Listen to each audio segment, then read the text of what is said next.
longevity is not a game. Corporate Nigeria has, over the years, since the early 30s to 20s, have been having two significant problems. The first problem is that the managers of Nigeria's older corporations inherited a culture where they were seen as superintendents rather than decision makers.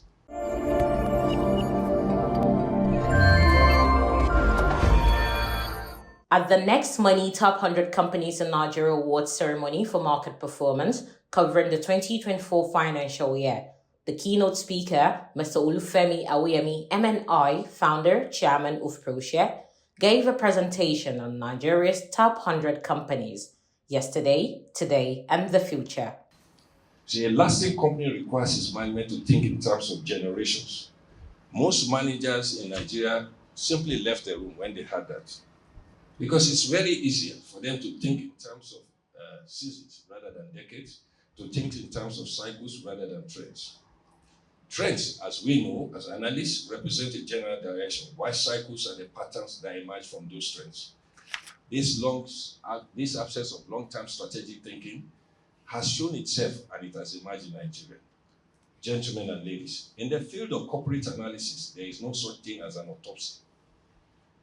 Because when a company dies, the causes are usually known long before the fatal event happens.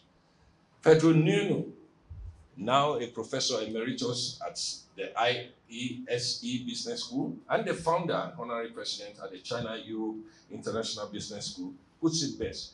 He said, behind any process of corporate decline, there is an infinite string of deception. Quite often, we have produced business leaders in this country, some of whom are still in charge of the nation's polity, but we cannot point to the companies that they once managed or presided over. In essence, the awards bestowed upon them while they were in office can now and should be withdrawn.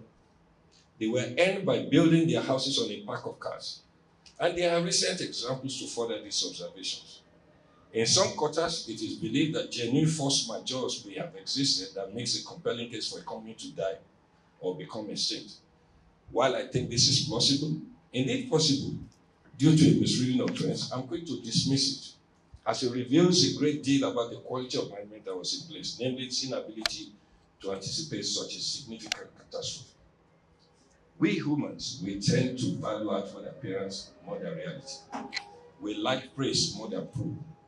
This tendency equally and readily manifests itself in corporate matters, where executive management appears genuine, but their true intentions are far from what they declare.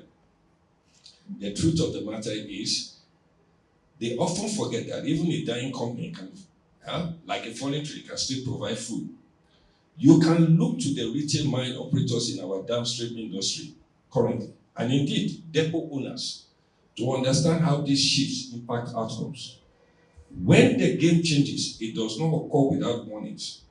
Beneficiaries of an inefficient system, however, choose to ignore it, relying on the old playbook to keep going, not reimagining how those depots, for example, which were used to import fuel, can actually be used as storage for exports. And as such, we can turn around their business rather than they claim they have lost it. But we don't even need to look too far for examples of such organizations and parastatals that have been rendered comatose by our inability to resolve self-preserving interests of individuals over their fiduciary responsibilities to employers and shareholders. Yesterday's circular by the Central Bank of Nigeria on the fixed income market is another good case for reflection. This is where you find out that you can have a complete set of two competing motives working to kill businesses or to even reshape the whole country. He urged Nigerian companies to embrace new age thinking models and approaches that offer greater relevance for the future. Mr. Awoyemi acknowledged that Nigeria has seen its own fair share of fallen industrial giants, and it has also nurtured survivors whose journeys can inspire future entrepreneurs.